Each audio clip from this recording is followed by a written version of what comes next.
It's amazing how bits of our childhood stick with us. John Humphreys is 32 years old, but when he was 3, his father took him to an old water-powered grist mill. He loved it, and the feelings never worn off. So here he is, running his own mill on the banks of Big Scarecorn Creek outside of Hinton, Georgia. It took several months to gather all the pieces for his mill. The waterwheel came all the way from Waverly, Tennessee. It's written over the door. Started grinding March 3rd, 1973. Well, somebody once told me that it's an art to learn how to grind cornmeal. How did you learn? Practice,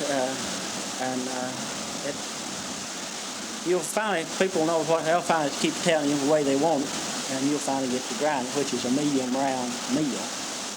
Tacked to the outside wall, there's a sign that tells folks when John will be running, but his hours are pretty flexible. He started as early as 3 a.m. grinding a neighbor's corn.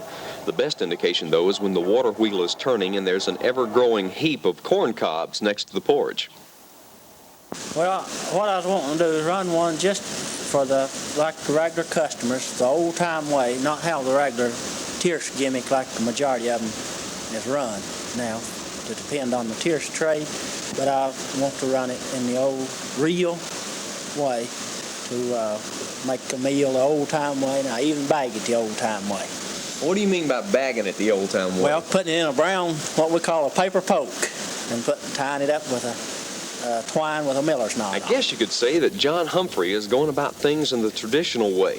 He's got the creek to power his grist mill, some kerosene lamps for light, and his little wood stove to keep him warm. Of course, he is in business. It's his stone ground meal against the store-bought variety.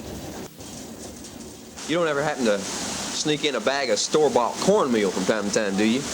No, I try not to, because I wouldn't want to get caught with that. It look bad on me.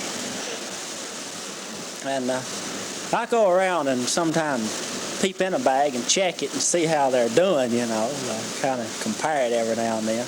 Well, how does theirs compare to yours? Well, naturally, I think mine beats it. There's nothing like a man who believes in his own product. And by the way, in case you're wondering what John Humphrey does with all these old corn cobs, these are what he burns in his stove. Outside of Hinton, Georgia, this is Andy Johnston.